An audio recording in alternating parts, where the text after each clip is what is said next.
nípa òdodo ni wọ́n ó fi dá wa lọ́rùn. Ọlọ́run òpin ilẹ̀ ayé àti òkun tí ó jìnnà réré. Nípa agbára rẹ̀, ẹni tó fìdí òkè ńlá múlẹ̀ ṣinṣin tí a fi agbára dìlé àmùrè. Ẹni tí ó pa ariwo òkun mọ́ rọ́rọ́, rírú omi wọn àti ìrọ́kẹ̀kẹ̀ àwọn ènìyàn. Àwọn pẹ̀lú tí ń gbé apá ìpẹ̀kun bẹ̀rù nítorí àmì rẹ̀ wọ́n ni. Ìwọ mú ìjáde òwúrọ̀ àti ti àṣálẹ́ yọ. Ìwọ bẹ ilẹ̀ ayé wò, ó sì bomi rín. Ìwọ mú ilé ọrọ̀, odò Ọlọ́run kún fún omi. Ìwọ pèsè ọkà wọn nígbà tí ìwọ ti pèsè ilẹ̀ bẹ́ẹ̀. Ìwọ fi irinmi sí àkóró rẹ̀ púpọ̀ púpọ̀. Ìwọ sì tẹ́ òfurufú rẹ̀. Ìwọ fi ọ̀wọ́ òjò mú ilẹ̀ rẹ̀ rọ̀.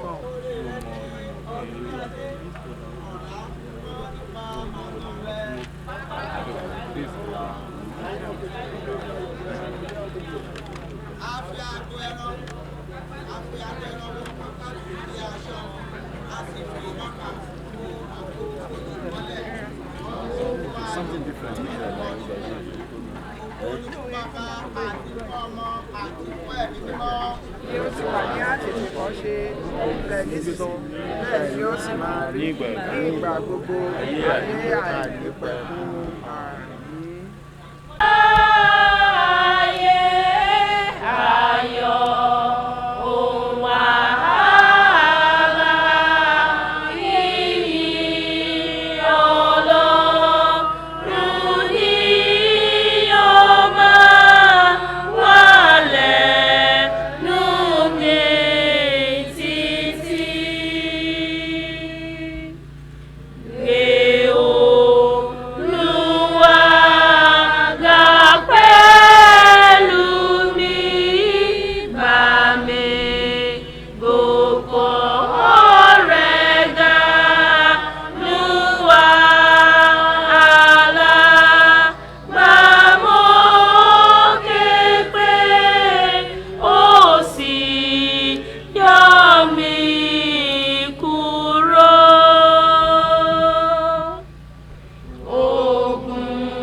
ìdè àti tí ọdún kò tí ì súnmọ́ etílé.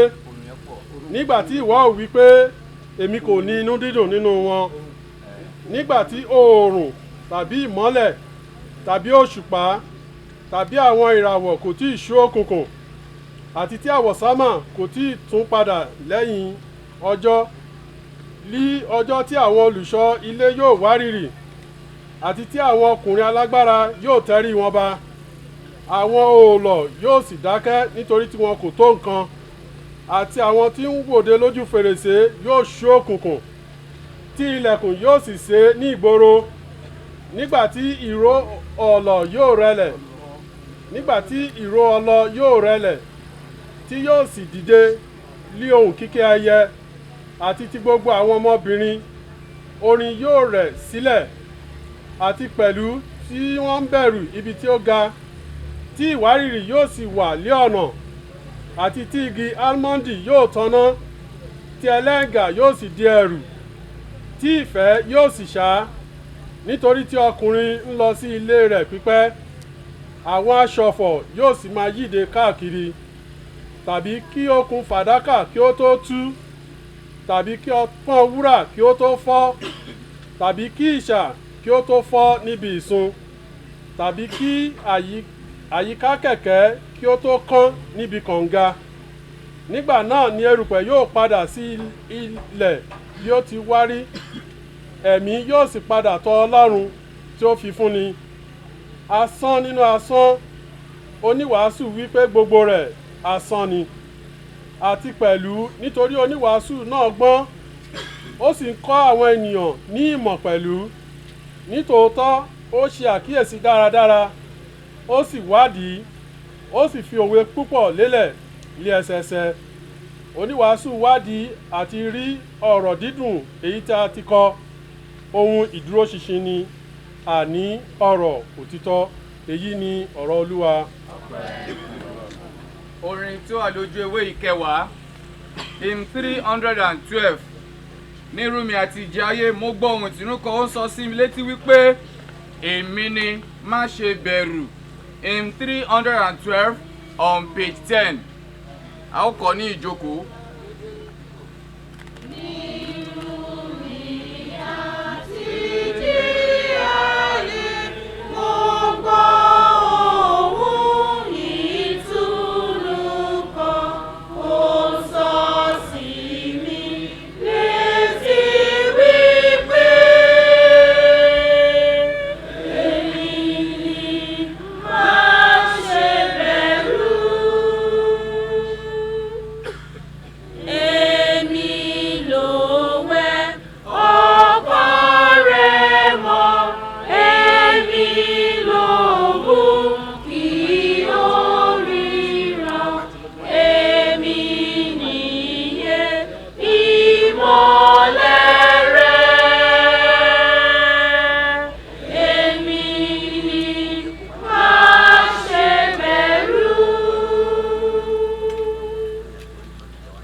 155.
sọkún fún òkú sọkún tẹ̀dùntẹ̀dùn bí ẹni tí inú rẹ̀ bàjẹ́ tẹ́ òkú rẹ̀ sílẹ̀ pẹ̀lú ọlá tí ó yẹ má sì fi ìsìnkú jáfara sọkún tẹ̀dùntẹ̀dùn sì kígbe gidigidi ṣe ọ̀fọ̀ olóògbé bí ó ti yẹ ṣe é fún ọjọ́ kan tàbí méjì kí ayé má bàa bú ọ lẹ́yìn náà kí o sì tújú ká nítorí ìbànújẹ́ a máa fa ikú ìbànújẹ́ ọkàn a sì máa gba agbára ẹni lẹ́yìn ìsìnkú ó yẹ kí ìbànújẹ́ dópin bí ìbànújẹ́ bá pọ̀ jù a máa di àárẹ̀ ọkàn má jẹ́ kí ìbànújẹ́ gbá ọkàn rẹ lé ìbànújẹ́ dànù kí o sì rántí ìgbẹ̀yìn ìwà lára má gbàgbé ẹni tó bá ti lọ kò lè padà mọ́ ìbànújẹ́ rẹ kò ṣe òkú ní àǹfààní ó sì lè pa ọ́ lára rántí òpin rẹ nítorí pé bẹ́ẹ̀ ni tìrẹ náà rí òun ló kàn lónìí ṣùgbọ́n ó ń bọ̀ á kàn ọ́ lọ́la nígbà tí a bá ti parí ìsìnkú kí ọ̀fọ̀ ṣíṣe dópin nígbà tí ẹ̀mí rẹ̀ ti lọ dá ara rẹ̀ lé lọ́kàn èyí ni ọ̀rọ̀ Olúwa.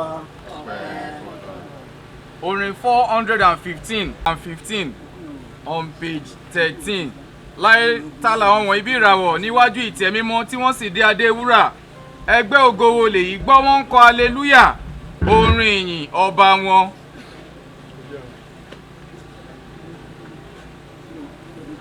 Níwájú ìtẹ́ mímọ́ tí wọ́n sì dé adé wúrà ẹgbẹ́ ògo wo lèyí gbọ́ wọ́n kọ hallelujah orin ìyìn ọba.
kò ní ìrètí.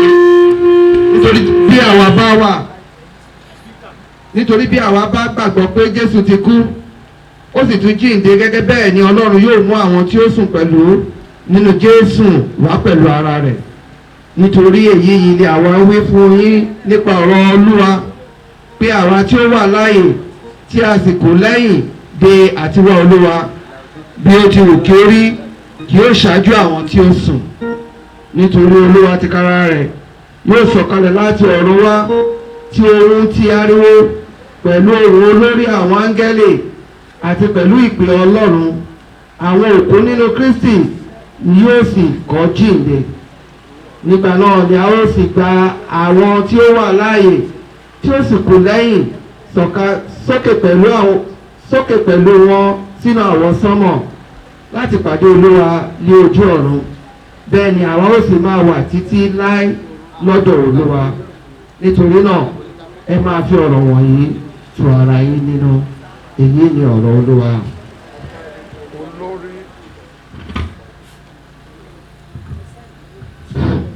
Olórí ìjọ tọ̀run láyọ̀ láwólẹ̀ fún ọ, kó tó dé ìjọ tayé yóò máa kọrin bíi tọ̀run. A gbé ọkàn wa sókè ní ìrètí tó ní ìbùkún, àwa ń kígbe àwa ń pè yín fọlọ́run ìgbàlà wa. Page 14, hymn 420. A wà ní ìdìde dúró.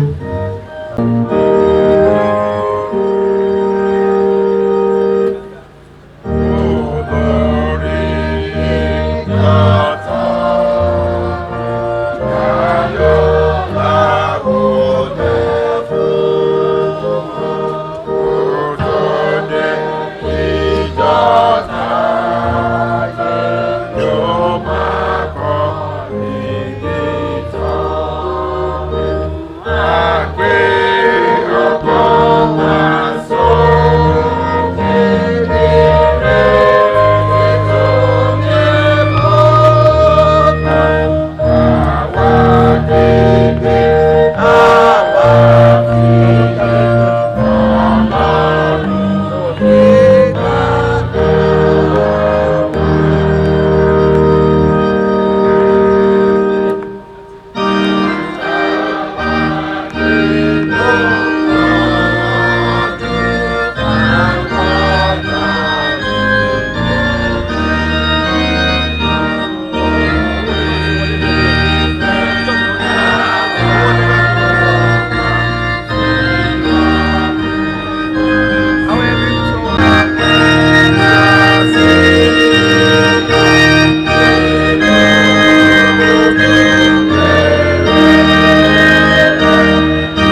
jọ̀wọ́ ẹ jẹ́ ká jókòó.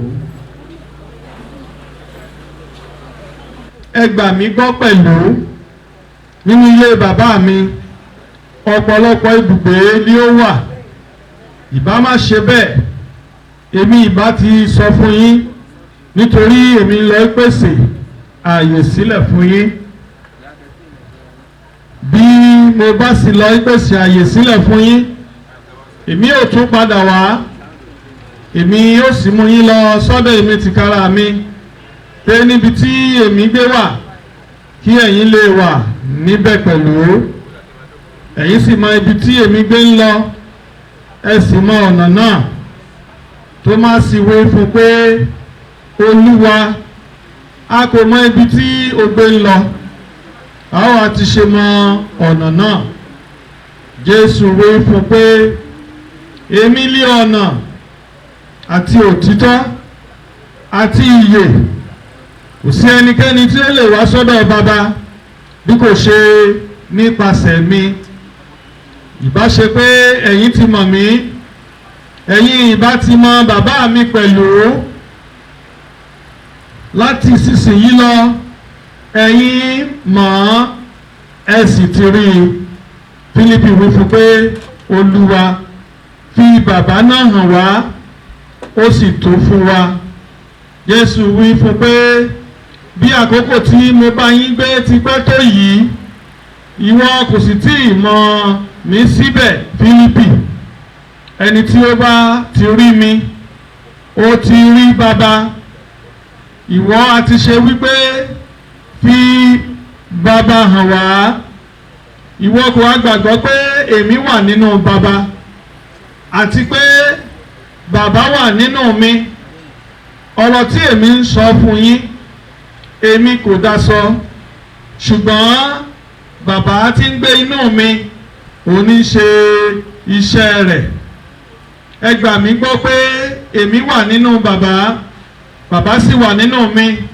Bí kò ṣe bẹ́ẹ̀, ẹ gbà mí gbọ́ nítorí àwọn iṣẹ́ náà pàápàá.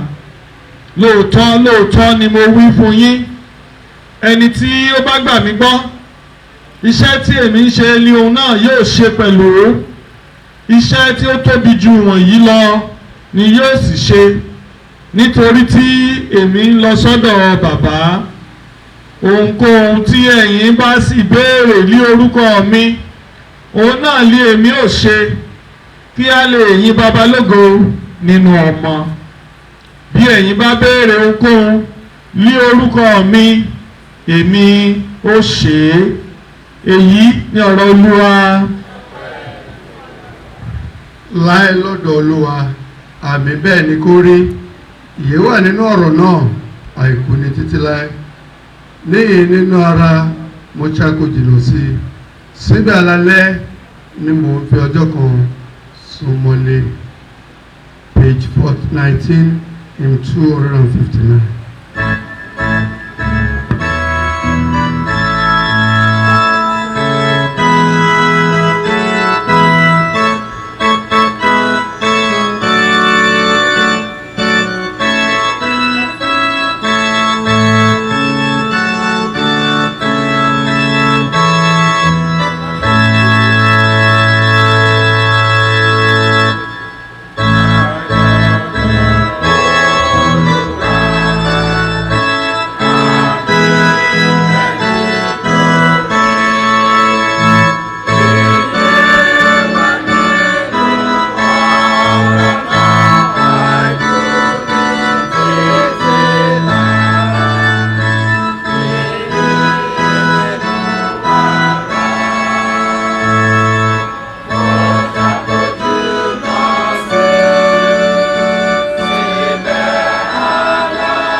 ìgbà tí o rò pé ó ń bínú inú rẹ̀ dùn sí ọ. Afọ́jú ni aláìgbàgbọ́ kò mọṣẹ́ Ọlọ́run. Ọlọ́run ni olùtúmọ̀ yóò mọ́nà rẹ̀ yé ní page 17 and 326.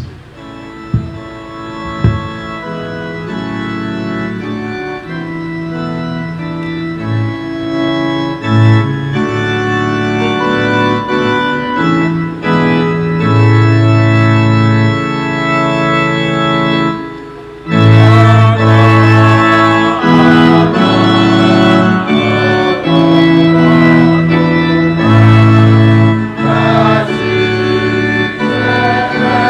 you.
ìjẹ́rìí ló kàn báyìí.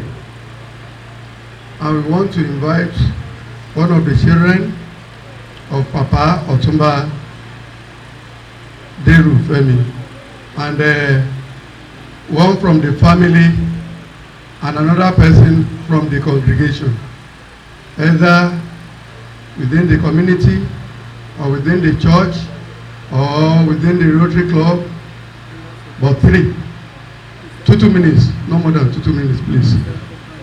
My name is Kunle Deru, the fourth child of Otumba Deru. I'm going to try and be very brief. It's difficult to summarize my dad in 2 minutes, but I will just pick on 3 things that I think my dad stood for. I will start by saying that Daddy was someone that was very content with care. That's the way I would describe him. He was not moved by material things. He was not moved by acquiring things. What gave him joy was caring for people. So Daddy cared about the household of God, and he served the church. He served the Emmanuel Church for 17 years as a people's warden.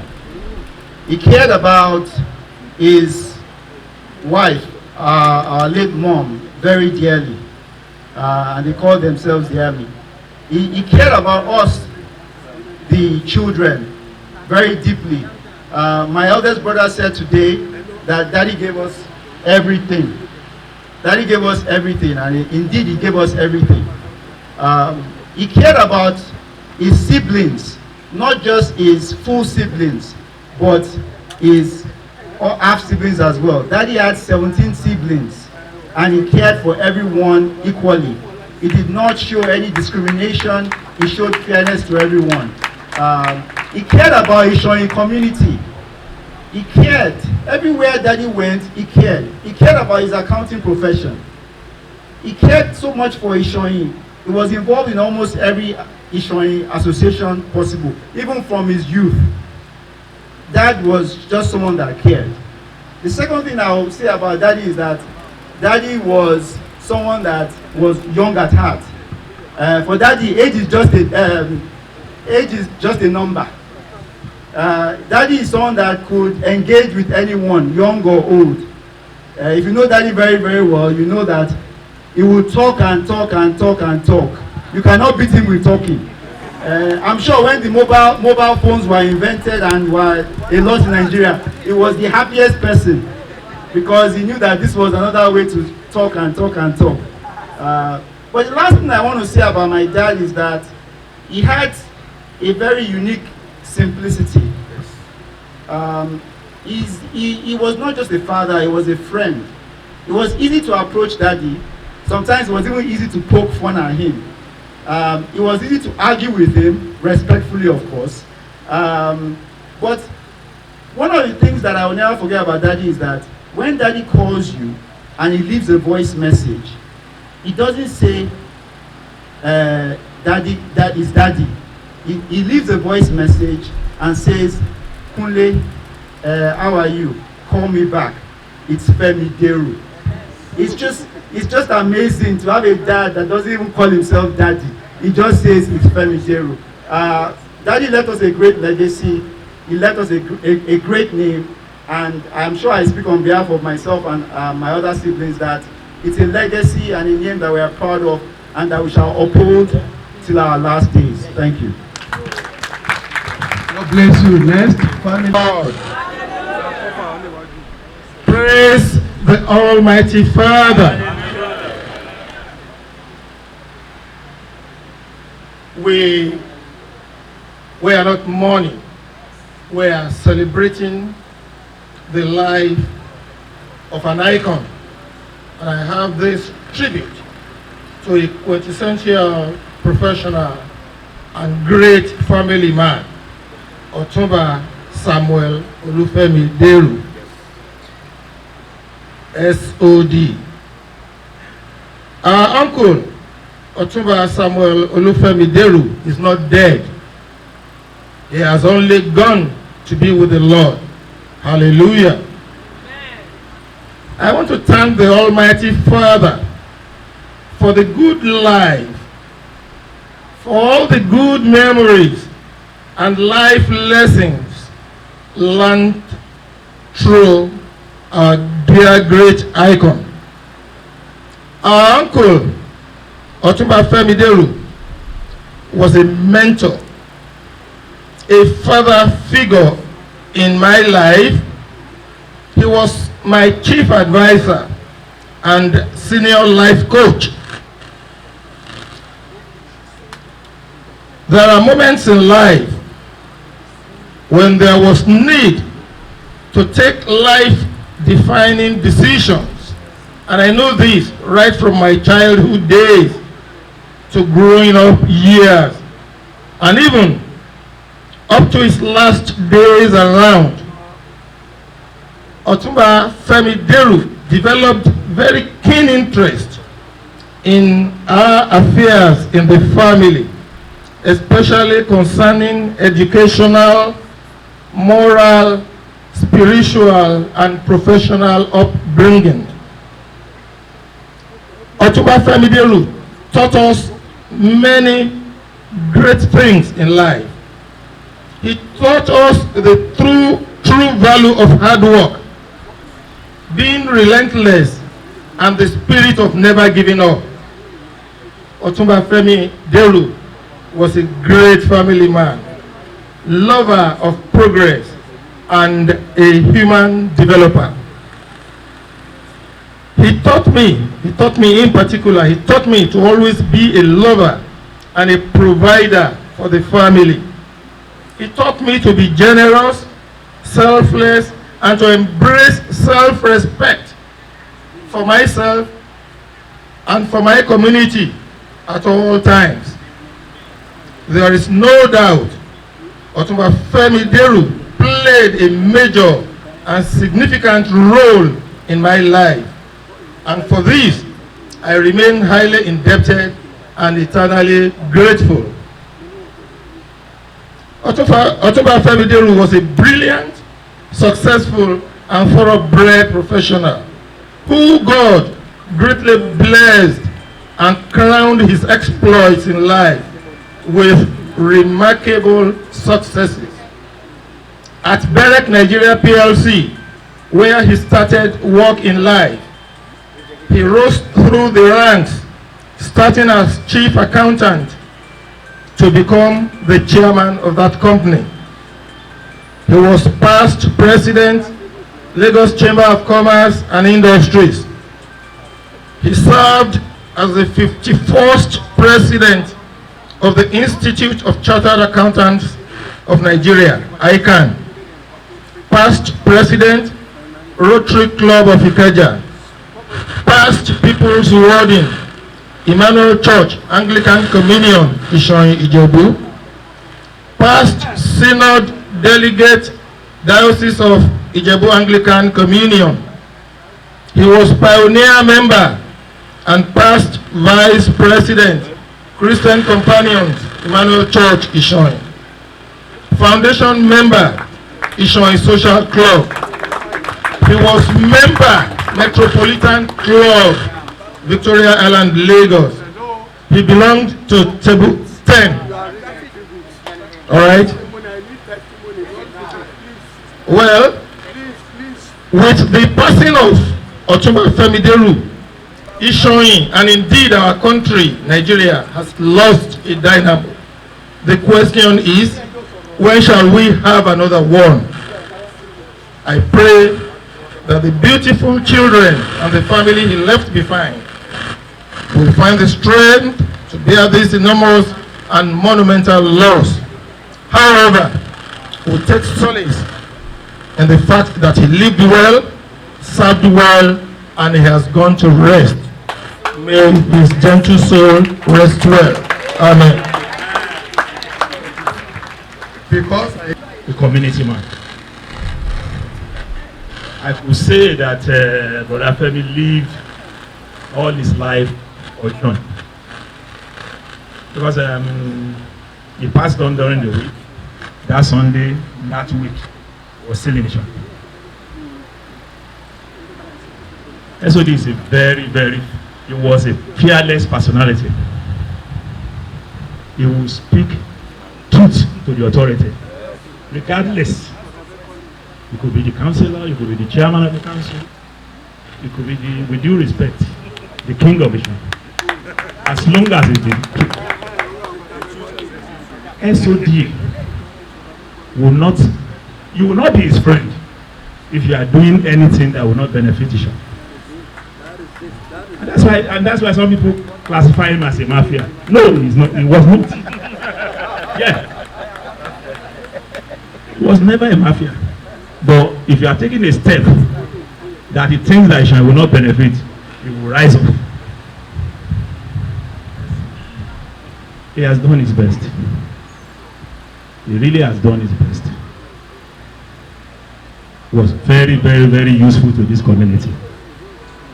When he will use his contact, his numerous contacts, to benefit this staff. When we were fighting for LCDA, Ilese was there. Some other communities were also. I remember many trips SOD and I took to the local government, to the House of Assembly. You will recall then that that governor, yes, they were colleagues, professional colleagues. So he will use whatever he has, as long as it's true, and he will create time. Sometimes I marvel, but when are you going to take a rest? Even at Ajaboye and Washington, he will always be suited, corporately dressed. Because according to you, any outcome so then, Baba Sheri no she ma ko ni. Ishon Igwe no mo Ishon Igbo now. Baba de pe won do mo para Ishon Igbo de.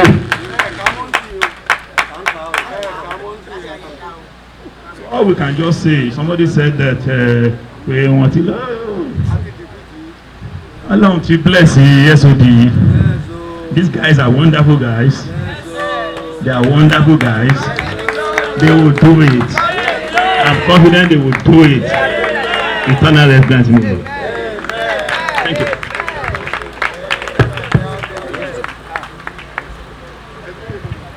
He was our past president, Ishon Meji Sako. Thank you. Do you know there is another fellowship? There is another fellowship in heaven. Praise the Lord. Like it's been said, we are not mourning. We are celebrating somebody worthy of celebration. And that is Samuel Oluwafemi Deru, Otuba Gbadero of Ishoyin land. I am to speak on behalf of Christian companions. Well, a lot has been said about our man, our father, our uncle, our cousin, our member in the Christian companion. Not just a member, but member from day one. Because the person that brought Christian companions to Ishoyin, they were like 6 and 7. Late October Kunle Odunlami, who was then the president of Christian Companions in Peter's Fadi, Lagos. Well, in any case, what if I did sing? Yes, yes, they've been together for a long time. Since that society started about 40 years ago, my brother, my cousin, my uncle has been in the forefront, doing everything possible to promote that society. And as such, I am bold to say that Christian Companion is the leading society in the Emmanuel Church Ishoyin. Not arguably, unarguably. Yes. And by the grace of God, when we shall be celebrating our 40th anniversary next year, you will see the fruit of SOD germinating.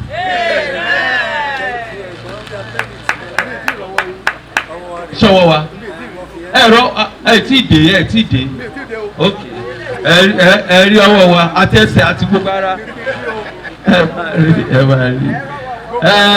One of the things that I want us to know about SOD, even Bisola last born one, SOD ló ń pè bọ̀dá mi. Yes, like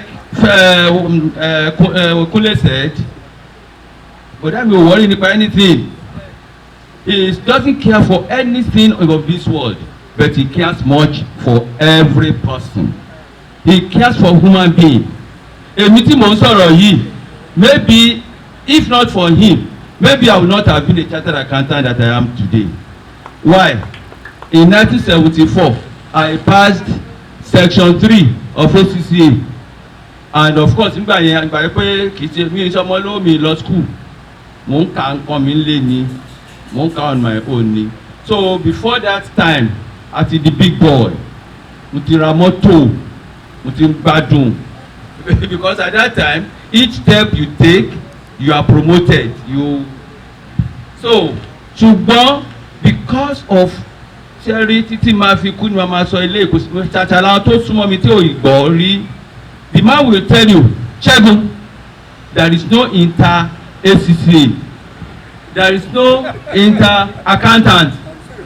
Akele Ṣàìpàdé, for 5 good years I was judging him until I went back, and by the grace of God I qualified in 1980. So kì í dẹ̀ ṣe mi bó ṣe ń ṣe fún gbogbo ọmọdé nìyẹn. Another thing I want us to take from him, lè ṣe o bó bá bínú sí yín within the next couple of minutes olówó tó kọ́ kí ló ń ṣe kí n ṣe kí ní kan.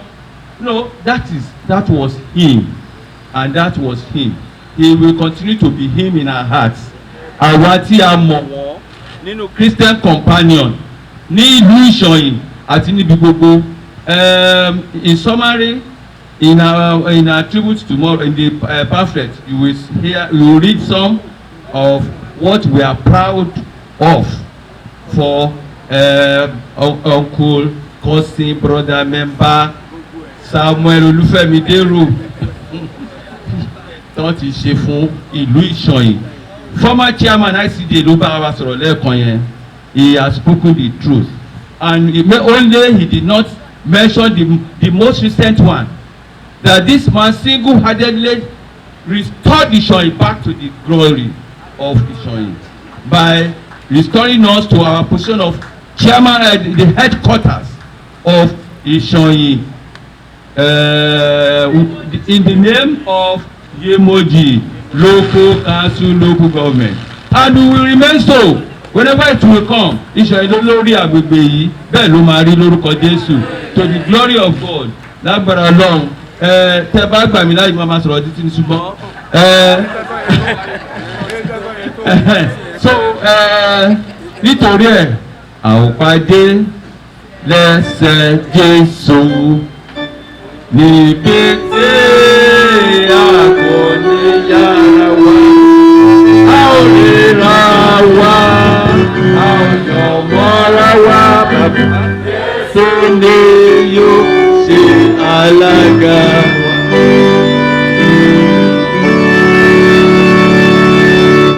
Praise the Lord. Telling me bravely, you are deceiving yourself. You are my parishioner at Odogbolu. Hello. Ẹ jẹ́ ká gbàdúrà. Bí àwa bá wà láàyè, àwa láàyè fún Olúwa. Bí àwa bá sìnkú, àwa kú fún Olúwa. Àwa láàyè ni tàbí a kú ní Tolúwa làwa ṣe. But I want to thank you for the life and times of your son, Otumba Olufemi Samuel Dero, who you have called to come and rest with you. I want to thank you for his lifetime. I want to thank you for his service to God and humanity, especially in showing the big city where milk and honey are flowing. Father, may your name alone be exalted this evening in the name of Jesus. As I celebrate his life today, we pray for the children. After the demise of your father, no evil will befall you in the name of Jesus. We are praying for the family of Dero and family of Okuribido. the fortitude to bear the irreparable loss. God will grant to all of you in the name of Jesus. As we go into your word for some seconds, Father, I want to speak to us the power of the Holy Spirit in the name of Jesus. Thank you, Father. Blessed be your name. For we pray in Jesus' name. Praise the Lord. Praise the Lord. Praise the Lord. We want to thank God for the life and times of our Father Otuba Samuel Olufemidero, whom God has just called to come and rest. I want to appreciate my venerable. I'm his parishion, I'm his vicar at Odogbolu. He is my vicar at Emmanuel Church in Ishoyin. His teeth for that. Hello? Before I leave tomorrow, I'm going to collect your tithe to Odogbolu. Hello? Praise the Lord. A fẹ́ dúpẹ́ lọ́wọ́ Ọlọ́run fún ìgbésí ayé bàbá wa. Mo fẹ́ kí àwọn ẹbí Okoribidó, mo fẹ́ kí àwọn ọmọ lápapọ̀, mo fẹ́ kí àwọn ẹbí lápapọ̀ fún ẹni rere, ènìyàn pàtàkì, alábùkún fún nínú Jésù, a child of God, a committed Christian, somebody who is ready to live, to lose whatever he has for anybody in this community. We are going to miss him very seriously. Well, I just want to put across to you this evening very briefly. Where will you spend your eternity with Jesus? That is my question to you. And I'm going to Matthew 25, verse 21. I'm reading in Yoruba. Lọ́wọ́ sí fún pé ó ṣeun ìwọ ọmọdéra tó lóòótọ́. Wọ́n ṣe lóòótọ́ nù díẹ̀. Èmi ò ṣe lórí nù púpọ̀. Ìwọ bọ́ sínú ayọ̀ Olúwa rẹ̀. Jesus Christ made it very clear that a personal relationship with God in this present life will determine his destiny in life to come. That is the word from God. We have this in Matthew 19 at your own personal devotion, verses 16 to 26. The two we have in Matthew 7, verses 13 to 23. In a parable of the Last Judgment, Matthew 25, verse 31, Jesus brought out this truth clearly. He concluded his parable saying, this will go away into eternal punishment, but the righteous into eternal life. I pray this eternal life will be your portion in the name of Jesus. Our Lord Jesus Christ has power over life and death because he rose from the dead. 1 Corinthians 15 verse 4. Romans 14 verse 9. He is an embodiment of God's living power, conquering death and raising the dead. 2 Corinthians 13 verse 4. Jesus alone gives life, eternal life. Praise the Lord. Praise the Lord. Nítorí náà, a lè sọ ní ìrọ̀lẹ́ yìí àwọn ọmọ Ọlọ́run. Ẹ̀kún ìkáàánú aṣèkíní o, àdópin. We are not mourning him. We are here for celebration of life, for his own life worthy of revelation, for his own life to God, for his own life to everybody at Ishoyin. Otumba Olufemidero is a member of Christian Companion, and the foundation, they are the foundation members of the Christian Companion, in which I was a member. During our meetings, you see the fellowship you have with Christian Companion. Ẹ̀gbọ́n mi kan wà níbí, ó ṣe kan wà níbí, ẹ̀gbọ́n mi Pama, bàtà bá ń ṣe pàdé á ní jókòó Táyọ̀ jókòó wàhálà ẹ̀ pọ̀ jù jókòó. He's a loving father to us. I'm happy before his demise, he has put one of his son as a member of the Christian Companion. Praise the Lord. Hallelujah. Praise the Lord. Hallelujah. To all other people have said, he was people studying of this Emmanuel Church for 17 solid years. I was a curate under him many years ago. Curate under him. And by the time, how much are we buying a carton of Holy Communion? 1 naira 20 kobo, a carton. Ọ̀túnba Fẹ́mi Dérò will tell okay, curate, and the Baba behind your curate, I'm sure the children are here. I just buy little bread, 5 cartons, and being very, very honest. Very, very honest. Transparent, honest.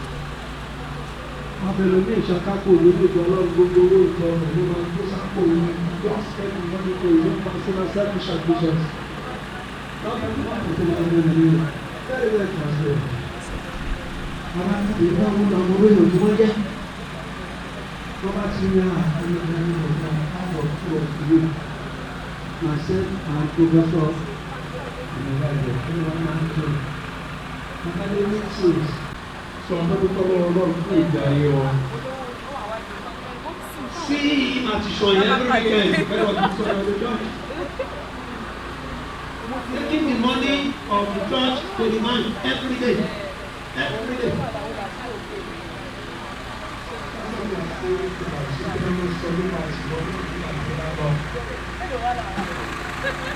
Why are you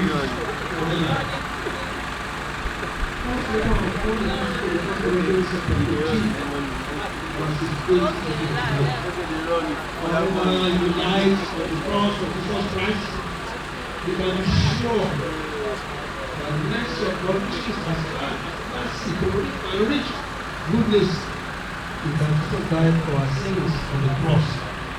He was separated from God because he became son for our God.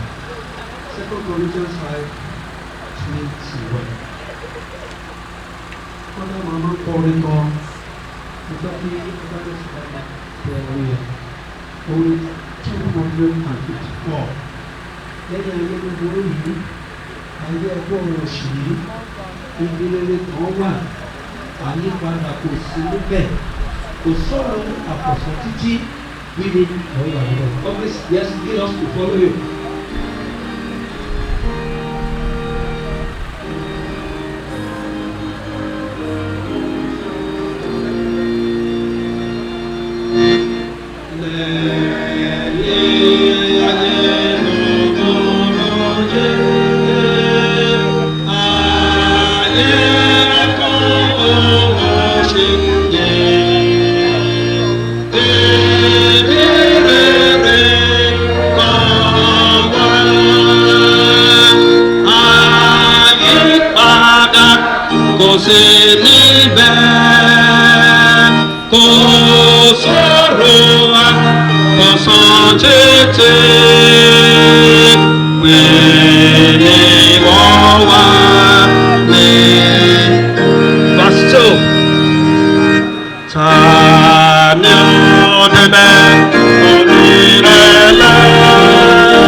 tí Ọ̀túnba Olúfẹ́mi lérò, àwọn tí kò ná ní ayé, àwọn tá a fẹ̀mí mímọ́ tọ́, àwọn tó rìn lọ́nà Ọlọ́run, àwọn tó mọ Ọlọ́run làtà ẹlẹ́fàárà, àwọn tí wọ́n ń ṣe ìfẹ́ Ọlọ́run All those people who are kidnapping our nation today, demanding for ransom money, you are going to hell fire. Say amen. Amen. Those people don't know Lord. How can you come like yourself? The news we are hearing on a daily basis is very sad news. Unpleasant news in our nation today. Where are we then going? We have to go back to God. Nítorí náà, àwọn ọlọ́run ló ti rí ayé ìtura sí wọn tí wọ́n lọ gbé sí wọ́n fẹ́ bí wọ́n lọ gbé sọ. Ṣé ọ̀sẹ̀ sí ayé rẹ̀ accepted sacrifice as a family sector? Are you serving me every day, competitionally like this will come out? You must serve for God in your life. People must know you in the community. People must know you where you are working. People must know your places of work. Answer to your brother, nítorí náà àwọn ọmọ ọlọ́run ṣe adúgbò fún ìgbé ayé láwọn àfihàn ìfẹ́ ìgbé rẹ̀ àdúrà tó ní wọ́n gbà lọ́wọ́ lẹ́yìn arákùnrin láàrin ìlú tó wá gbèdé fún wa ẹ ò máa ṣàmì arákùnrin yẹn tó wá gbèdé fún wa àṣọ ìṣẹ́lẹ̀ náà yẹn ní àdúgbò náà fún àṣọ ló bless you by the name of Jesus. Ẹnikẹ́ni tí a bá dúró lórí olùkọ́ lẹ́yìn fún ọ̀tún akẹ́rẹ́ nínú olùkọ́ fún ọkùnrin ìlú ẹni bẹ́ẹ̀ olùwà ń gbọ́ ẹ̀mí ẹ̀ lọ́lọ́jì jùlọ. Wọ́n ti bá ìpínlẹ̀ ìsìá ìlú wọn ti sọ lọ́wọ́.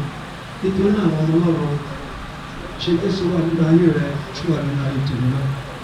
Bí Jésù bá dé lónìí kúrò máa ti bá ọ. Bí Jésù bá dé lónìí kúrò máa ti bá mi. Àwọn ọmọ rẹ̀ ń kọ́, àwọn ẹbí rẹ̀ ń kọ́, are they in Christ?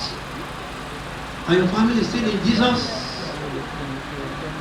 Àdúrà mi wípé ilé ológo, ilé aláyọ̀ tí Jésù ti lọ pèsè sílẹ̀ fáwọn àyànfẹ́, omi ò mọ̀ orí kò ní fọ̀ sí ẹnikẹ́ni nínú wa.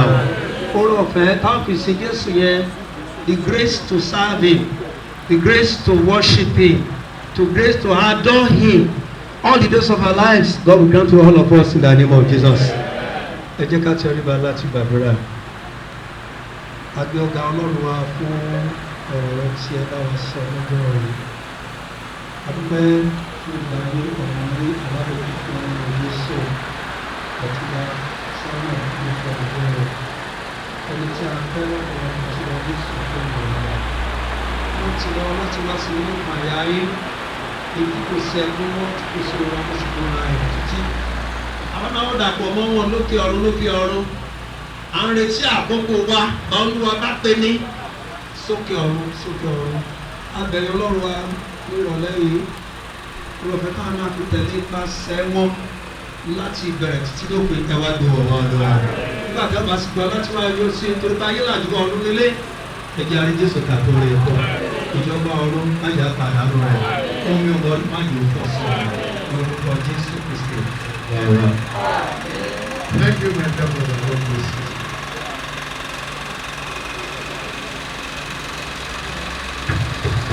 Gbogbo àwọn tó wọ́n fi sọ̀rọ̀, wọ́n sọ testimony, nǹkan ọ̀nà òkèkè. Torí mo ti mọ bàbá David for a very long time. Láti pàṣẹ olùjọ ọmọdé àdúgbà àti mọ̀ra ẹlòmíràn. Ìbọn tó bá ti rí wọn ní ìkàtà àdúgbà, ìlú náà ní ìkàtà bàbá àgbà. Ẹ̀yin náà dẹ̀ mọ̀ wọ́n yà síta. Wọ́n kò fẹ́ kọ́ sọ́nù yìí. Kò tẹ̀ jẹ́ olùkọ́jú àgbàtà yìí. Owó lè má sọ ọjọ́ wọn wà láàpọ̀. Wonderful, wonderful friend, in the needs of my heart. Shadow this valley with joy, I am telling it, man of my darkness depart. Heaven came down and glory filled my soul. On the cross, my Savior made me whole. My sins are washed away, and my life was born today.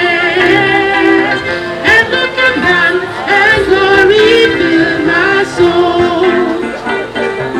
Oh, what a wonderful, wonderful day. Day we never forget. After one day in darkness away, Jesus my Savior.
the Lord.